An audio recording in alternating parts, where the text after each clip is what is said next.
meron siyang, kasi alam mo, ang ekonomiya, ang sinasabi niya, the economy is getting better and Yeah. functioning very well. Sabi ko, para ano ba si President? Alam ba niya yung sinasabi niya? Kasi ang sinasabi niya hindi lapat doon sa realidad ng buhay ng mga Pilipino. That is really the truth. And isa sa kanyang dapat ginawa niyang accountable is yung DBM. Basta ang DBM nagre-release ng budget pero hindi niya sinabi kasi pinakita lang niya doon na si MR. So MR is the sacrificial lamb, yet hindi nga malinaw kung ano Martin. ba talaga ang kaso na malalatag kay MR. Nauna pa nga nilang kasuhan si Senator Marcoleta when in fact, ang kaso ni Senator Marcoleta is not even sure ang ombudsman kung tama nga ba ang kaso na nilatag nila kay Senator Marcoleta, and yet Marcoleta is already in prison. So, oo, ito yung sabi ko, ano ba ang nangyari kay President Marcos? Nakalapat ba siya sa lupa at sa ground situation and even in his administration when you talk about good governance? Really think MR does not know anything? And do you really think if they really put him in jail na walang gagawin si MR also to implicate them? Because at the end of the day, MR is a legislative yan eh. Ang implementation, ang disbursement, ang corruption ay nasa executive din. So, ang command responsibility is the president. Ang kanyang anak na si Sandro ay nasa Congress. Do you really think the former speaker walang alam at walang hawak din na ebidensya? So magkakaleche-leche sila. And do you really think Marcos Jr., Lisa, and the rest hindi alam ito kung anong consequences ng gagawin nila? I really don't believe anymore in this administration when you talk about these things. Sa SONA po kahapon ng ating Pangulo, what is your take po? May mga magaganda ba natin dapat i-celebrate? Or dapat ba tayo mas malungkot? Or dapat wait and see? Ano po ang inyong naramdaman po nung pagkatapos nyo narinig po ang ating Pangulo? Sa akin kasi, I will be very straightforward and frank. Medyo mas nalungkot ako sa narinig ko sa SONA or na-witness ko sa SONA kahapon ng Pilipinas. And I can justify that as well. Go Why? ahead po. Oo. Unang-una, kasi ako, if you understand the governance to a greater extent and if you understand what you call, planning. Kasi lahat naman maliit, malaki, gobyerno o hindi, nagkakaroon ka ng strategic planning, di ba? Tapos may target goal ang isang organization or especially as a country. So every administration may tinatawag kang flagship programs at may planning. Ano ang gusto mong ma-achieve at the end of your term as president? So ang observation ko kasi sa Marcos administration, from first SONA niya until kahapon na SONA, parang disjointed ba? Walang disconnected ang lahat ng SONA niya from first to the ngayon yung kahapon. Kasi you know what, when you say government, ang ano kasi dyan is kung ano yung sinabi mo sa first SONA mo at second SONA mo, third SONA mo, fourth SONA mo, and up to the fifth or the sixth SONA. Dapat kasi ang SONA mo magbi-build ka. Every SONA kasi, you present the achievement of your administration based on the previous SONA at ano yung na-achieve. And from there, you will follow through at what else can be done specifically dun sa mga hindi pa na-achieve based on the achievement ng isang administrasyon. But what is happening in the SONA or even in the administration of Marcos Jr. ay walang ganon. Hindi sila nag-build dun sa supposedly previous achievement nila, which is even a questionable kung mayroon nga ba. So ang nangyari sa kanya kahapon, parang may mga listahan na naman siya ng mga bago niyang promises na gagawin niya within the last 2 years of his administration without even saying kung magagawa niya yan kasi wala na siyang oras actually, dahil kung titignan mo talaga ngayon 2026 July, next week is August, you have what, less than 1 year or at roughly 1 year and a half. Kasi pagdating ng 2027, that is already electioneering. So lahat ng politician mo and even him will be very busy with the 2020 national election, even him. So kung titignan mo, marami siyang mga promises na nilagay kahapon pero hindi mo alam kung kaya niyang i-accomplish yan at kung may budget ka nga ba, precisely because even he knows that he is actually borrowing money from multilateral agency to finance the treasury or even the national budget of the Philippines. Oo. So that is one observation. So ang sinasabi ko, yun ang problema talaga ng administration na to. Yeah. They are disconnected from the realities on the ground at even yung kanilang mga programa from first sa una niyang SONA until now, hindi mo makita yung connection at saka yung progression. Kasi you're supposed to progress from all of your plans na nilaid ground mo from the first SONA until the end of your term. Yun yung problema ni Marcos Jr. At saka mayroon kang sense na parang may disconnect, alam mo, from the realities on the ground and yung mga sinasabi niya at ang mga programa niya. Parang sabi ko, ano bang nangyari sa kanya? Para siyang nasa alapaap, para siyang nasa hangin. First observation, kasi in government and in governance, there are 4 very important sector na dapat makikita mo talaga ang achievement at ano pa ang gagawin para mag-improve. First is the economy. The economy. Medyo hindi ko naintindihan kung talagang mayroon siyang, kasi alam mo, ang ekonomiya, ang sinasabi niya, the economy is getting better and functioning very well. Sabi ko, ano ba si President? Alam ba niya yung sinasabi niya? Kasi ang sinasabi niya, hindi lapat dun sa realidad ng buhay ng mga Pilipino. That is really the truth. First, on growth.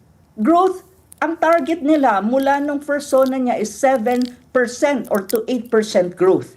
Last quarter, ang achievement lang ng kanyang administration when you talk about growth is around 2% of GDP. Yeah, mababa talaga. Hindi lang yun. Misleading ang mga sinabi niya sa SONA niya. At ang sinasabi niyang 20 pesos na rice is already there, but that is not solution to the food security problem of the Philippines because that is not actually available to everyone. Correct. That is really the truth. And then ang sabi pa niya pagdating naman sa inflation, actually ang inflation mataas because look, national rice inflation is 15% in June 2026. Imagine that, and now July pa lang. Tapos mayroon kang transportation inflation, may fish inflation ka, alam mo, yung overall food inflation is around 4.5%. Yeah. So, at paano mo nasabi that the economy is actually, how do you call that? The economy is Better. actually better. Mayroon kang tinatawag na stagflation or risk, stagflation risk. Because my PhD is in economics, so I understand these things. So, ang sinasabi, ibig sabihin, hindi nag-grow ng masyado ang ekonomiya mo, mataas ang inflation mo, hindi maka-cope up ang population mo kasi ang kanilang purchasing power mababa. At the same time, yung tinatawag niyang tax relief, actually, in a way, it's a good thing, pero it does not really help. Kasi ang tax, ngayon naman kasi, kung titignan mo ang taxation ng Pilipinas, may mga relief na. And even the lower rank, lower population ng in terms of economic status, meron naman talaga, marami dyan ang hindi nagbabayad. Kasi ang solution, hindi naman to lower, especially the exemption ng tax, is actually to generate more jobs. Kasi ang employment sa Pilipinas mataas. So if you really look at how he described what you call the economy, actually medyo may sabi niya, we're not liars. But to a certain extent, in that aspect of his SONA, medyo misleading ang mga sinabi ng Pangulo. Yun ang sabi ko, ay, bakit ganon? Yun. And then, because the economy is very important. Yeah. Aside from the economy, you have good governance. Ito yung medyo ako na parang, sir, ang sabi mo, noong 2025 SONA mo, mahiya naman kayo at mananagot. Pero at the end of the day, dun sa kanyang statement, ang tanong ko, okay, sinabi niya yung 2025. So dapat ngayon sa 2026, he elaborated dapat kung ano yung result ng tinatawag mong combating massive corruption in government. Because to be very frank, ang na-mention lang niya is mga kontratista. Hindi niya naiintindihan na ang kontratista ay hindi yun yung big fishes ng massive corruption in government, ng especially flood control.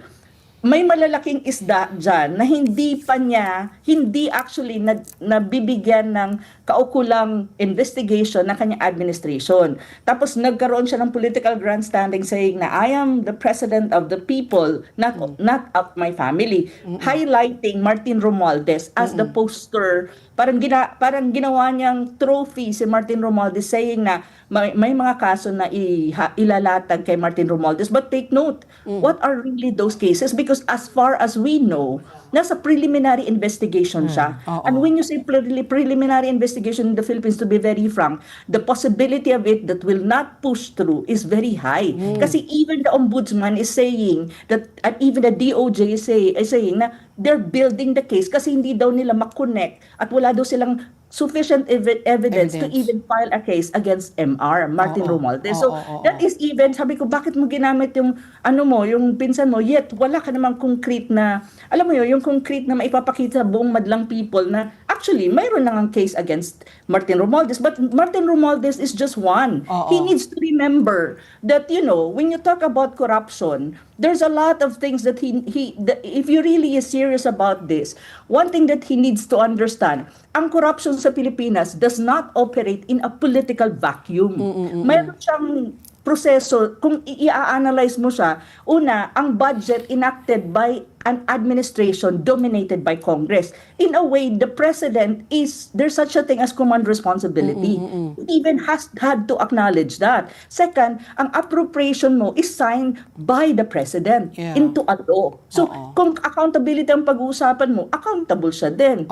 The second one is project managed by executive agency. Ang implementation, even ng flood control project, are implemented by the executive level because the legislative is just approving the budget or determining the budget of the different sectors or different agency of the executive level. So that's even his responsibility and his accountability as the executive. And contractors alam mo, yung sinasabi niya mga contractors doon nakulong, he actually forgot the fact that yung mga contractors na yan, accredited by the government, ang nagbigay ng kanilang mga kontrata is the executive level because the executive level is the implementing agency. And officials appointed, supervised, or politically allied with the administration. And even then, isa sa kanyang dapat ginawa niyang accountable is yung DBM. Basically, ang DBM nagre-release ng budget pero hindi niya sinabi kasi pinakita lang niya doon na si MR. So MR is the sacrificial lamb, yet hindi nga malinaw kung ano ba talaga ang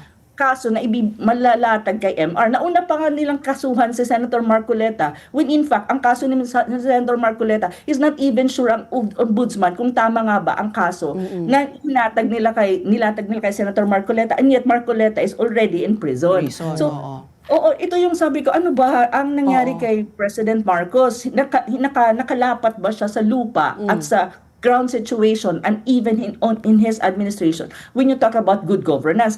Kasi ang good governance, very important na binabantayan niya ng mga tinatawag ng investors sa Pilipinas. Kasi ang sabi niya, sabi ko, akala ko ba we're not liars? Kasi sabi niya, we're not liars.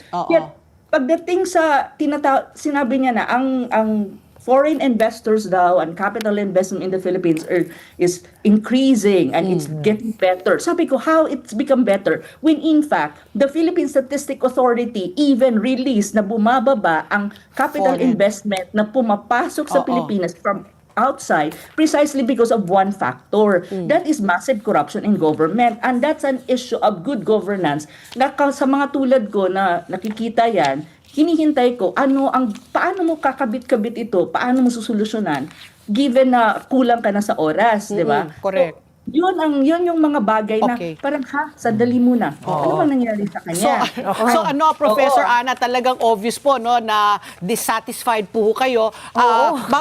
Before Ricky asks her next question, I'm just curious lang po. Overall po, ano ang rating po na ibibigay niyo po sa Pangulo? Kung kayo professor na professor. Okay, sa speech writing, grade 75, pasang-awa or fail? Actually, if you ask me kung political grandstanding lang and and trying to project himself na he's strong and blah blah blah. I think that he was the delivery of the speech was good, I think. Magaling naman talaga mag-deliver ng speech si PBBM. give it to him, si BBM, Oo. kasi parang theatrical ang dating niya eh. So, okay. 3, 4, pero kung Substance. tatanungin mo ako yung substance, kasi alam mo, wala akong pakialam, ako kasi as a Filipino, wala akong pakialam kung magaling ka mag-deliver ng speech. Basta kailangan Substance. ano ang laman ng Oo. sinasabi mo at ano ang realidad niyan at ang sa ground situation or sa overall scheme of things. Oo. Pero sa substance talaga, I'm not kidding. I would give him in a range of 5 is the highest, 1 is the lowest. I give him 1. I'm sorry. So bagsak I give him talaga nga. 1. Oo, epic fail I'm giving para one. kay Prof. Oo. Okay. naku, Ang hindi lang naman failure ni President Marcos yan. That's the failure of the whole Whole government, administration, exactly. including yung kanyang mga disipulo na nandyan sa administration niya. Okay. Ako, mami, kahapon nga nag-usap po tayo bago mag-SONA, no? You were hiningan po ko ng grado para sa administrasyon niya, his government, and him. Pareho po sila bumagsak. So, ano po ba, parang, I think she gave 3 to 4 ang binigay nyo. Kaya, in fairness to the rhetoric, bigay nyo naman 5, tumaas naman po kahit paano yung grado ni Pangulong Marcos, di ba? Pero ito po, ang dami po nagulat. Kahit po yung mga reporter na nandoon, binigyan po sila ng paunang kopya ng kanyang speech. Ang pasabog pala is yung entrada niya. Ito na nga po yung gumawa ng maraming headlines na hindi ako Pangulo ng aking pamilya, Pangulo ako ng Pilipinas at ang responsibilidad ko ay sa inyo mga Pilipino. Ito po pala ay wala sa original niya na speech, supposedly. Ito po ba, masasabi po natin na talaga bang nakinig siya kahit paano po sa clamor nga ng mga tao for accountability? Kasi unlike po the past SONAs, mostly it's just motherhood statements, kumbaga yung mga inaasahan niya na roadmap para sa Pilipinas. O ito po ba ay parang, kung sabi niyo nga kanina, para siyang hindi siya naging accomplishment report, parang at the end of the day, parang ang nabasa ko po, Prof, sa inyong mga analysis kanina, he seems to be lacking a grand strategy for the next 2 years. So, would you say the whole speech yesterday was sort of a crisis management speech? I think the speech, ang political rhetoric, at ganito kasi ang basa ko dyan, from a political point of view, kasi ang background ko rin is political science. So Apo. I understand these things, and I'm not new to politics in the Philippines. My God, ano na ako, 40 plus na, for God's sake. So, tumatanda na tayo. Tawag nito, political rhetoric ang nangyari sa SONA. They were trying to project the president, kung sino man ang kausap ng presidente para mag-compose ng kanyang speech, na para i-win ulit ang Pilipino on his side, even na patapos na ang term niya. Kasi nga, if you really look at the trust rating and approval rating of the president, talagang mababa siya kasi to the point na nagne-negative siya. Nagne-negative siya, even net, that's even the net. And if you break down sa kanyang trust rating sa iba't ibang panig ng Pilipinas, especially at saka even the classes like A, B, C, D, mababa talaga. Dumaabot siya ng negative. So I think what they're trying to do, the Malacanang people, is trying to come up with a speech na may political rhetoric, trying to put him, parang maging strong siya at sabihin na, I am the president of the Filipino and not of my family, para lang ma-convince sa mga Pilipino na he's serious, especially when you talk about massive corruption in government. Precisely because of the fact na ang alleged involved sa corruption, massive corruption in government, the so-called allegedly big fishes, in this corruption is not even other people. It's really members of his own family and extended family. Yan naman ay nasa mga dyaryo na, nasa mga investigation na ng Senate at saka even ng ICI, and even many people are saying that. So kaya nilagay nila yung rhetoric na political rhetoric na I am the president of the Philippines and not of my family. So may ganon. Ang problema niya, okay, that is a political rhetoric, but you know what? Filipinos are not stupid. You need to back it up with something concrete. And what's supposed to be the concrete thing? Then put an investigation sa alleged corruption ng kanyang anak. Put really properly and make it like an independent investigation, kasi ang ICI hindi naman independent creation niya yun eh.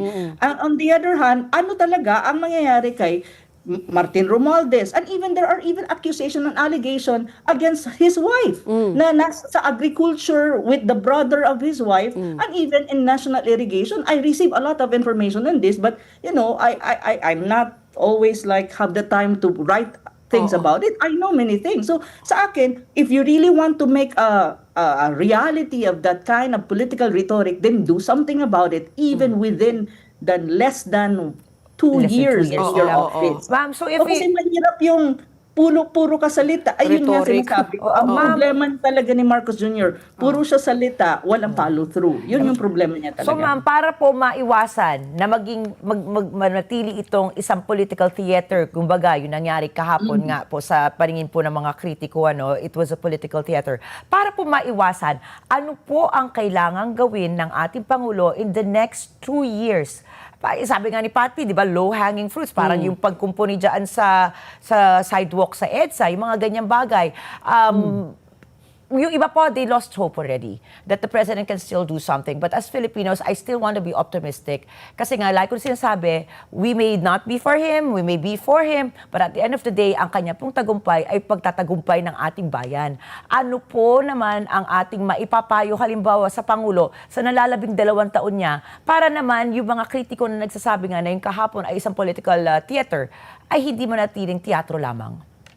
Magandang tanong yan. At ako naniniwala din sa sinasabi mo. No, I am one of the known political critic, I think, of the current administration ng BBM. Pero naniniwala ko sa sinasabi mo rin na ang success niya ay success ng buong bansa at ng mga Pilipino. That's true. Now, limitado na ang oras niya, roughly less than 2 years before 2028 national election, and at the same time, kulang na rin ang kanyang maneuvering at saka marami siyang kailangang haraping problema. Now, ang payo ko lang sa presidente, choose one specific thing that you think you can do and you can really do it properly and with implementation and follow through and do it. And I would suggest good governance.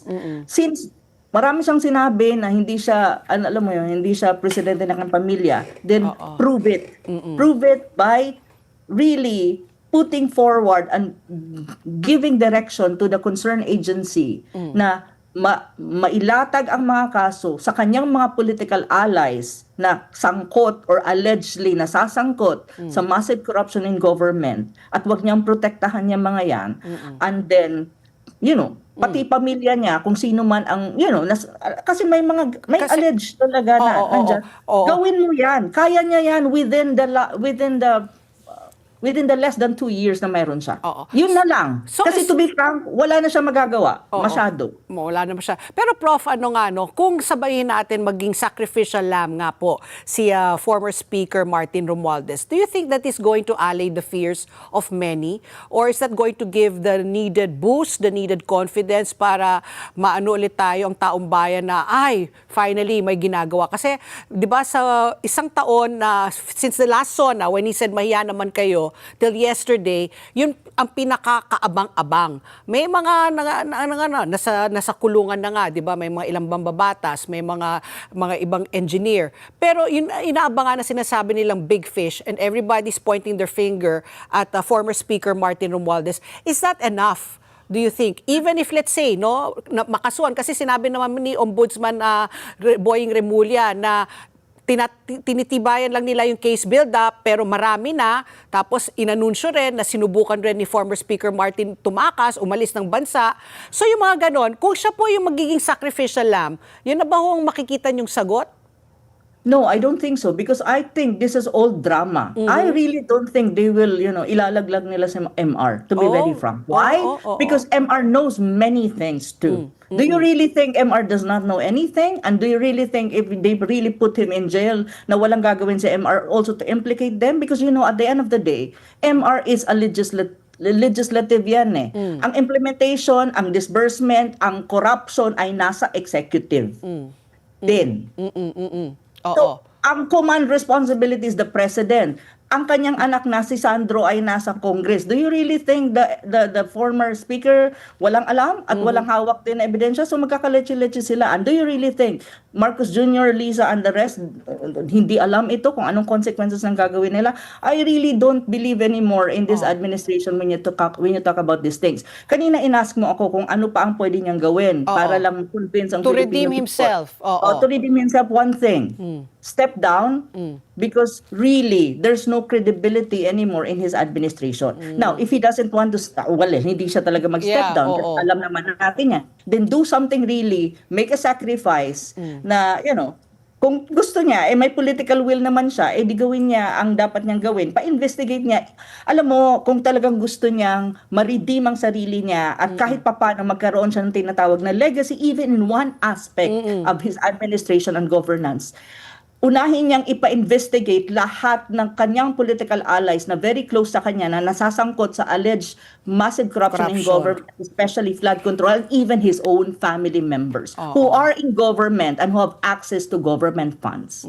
That is what I can say. Now, if he can do that with his political will and his power, then probably he will have something good before he ends his term. Because good governance and massive corruption in government is one of the very glaring problema ng kanyang administrasyon. Kahit anong sabihin niya na blah, blah, blah, blah, gagawin niya lahat. At the end of the day, everything happened in his administration. He is the president. He has command responsibility. He has access to everything, even intelligence. So dapat alam niya yon. At dapat magawa niya yon within the 2 years na mayroon siya.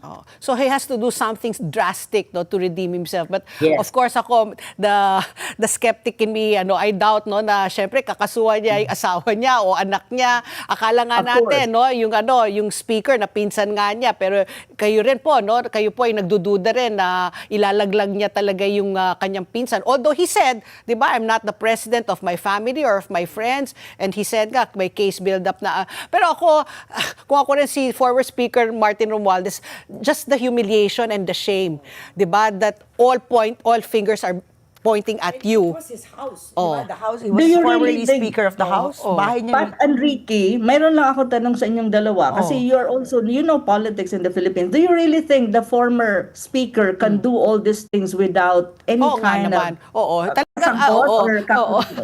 Kumbaga, Diba? he Come cannot on. do it alone. It is not, you need a village.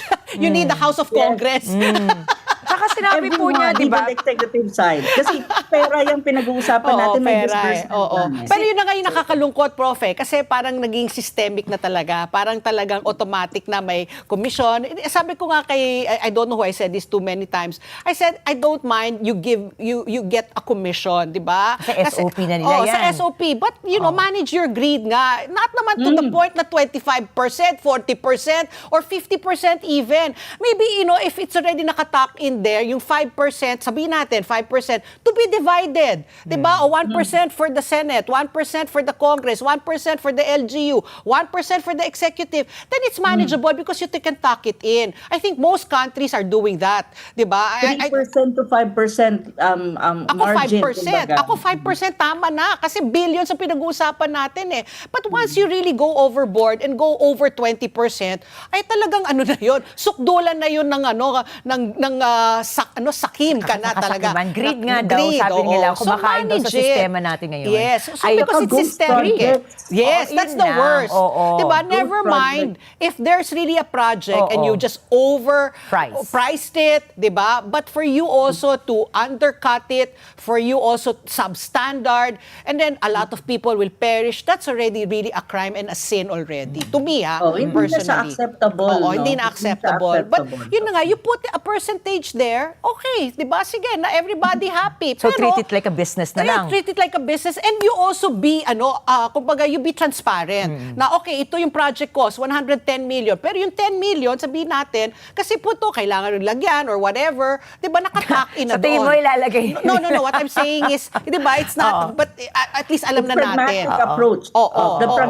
pragmatic approach based on reality. Yeah, Kasi reality. reality sa Pilipinas yan eh. Oo, pero yun na nga kasi naging swapang ng paswapang eh. Sumobra. Sumobra. Naririnig ko siya. na yan po dati. Nung panahon pa siguro ni Marcos Sr., meron na talaga yan. Pero hindi ganyang kalalaki ng mga porsyento. Hindi kanyang kalala. Oo. Kasi Alam mo, Pat and Ricky, during his father's time, to be very honest, may corruption din. Maraming Yes. accusation kay FM. Ferdinand Oo. Nero, kay FM.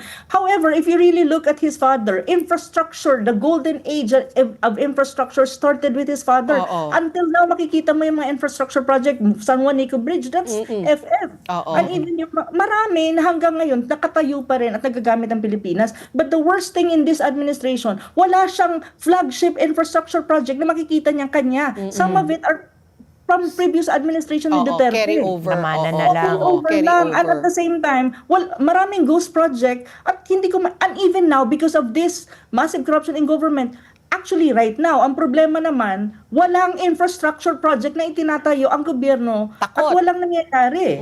Yun yung problema na kailangan mo naman ng infrastructure kasi kailangan natin Trabaho. ng bagong bridges, trabaho and all that. At saka you really need infrastructure if you want to develop your country, especially bridges, Correct. ang mga road and Oo. farm to market roads and all that. Ngayon naman, yan ang problema. Wala namang nangyayaring ganun. So, malaki, maraming I was talking to one Chinese steel company owner Oo. just 2 days ago. Sabi niya, nag-stop na daw sila ng operation sa Pilipinas sa pagsusupply ng steel kasi daw wala naman silang kinikita kasi wala naman daw infrastructure Infrastruktura. project sa public na sector and Oo. even the private sector. So, pababa daw yung Negosyo. business negosyo when you talk about infrastructure. Kaya umalis sila sa Pilipinas at hindi na daw muna sila magbi-business sa Pilipinas. Ay, nako. Yun yung sinabi sa Oo akin. nga. So again, this was the penultimate SONA, the second to the last. So I guess he has 1 year, 'di ba, before his final SONA. At tingnan nga natin, no.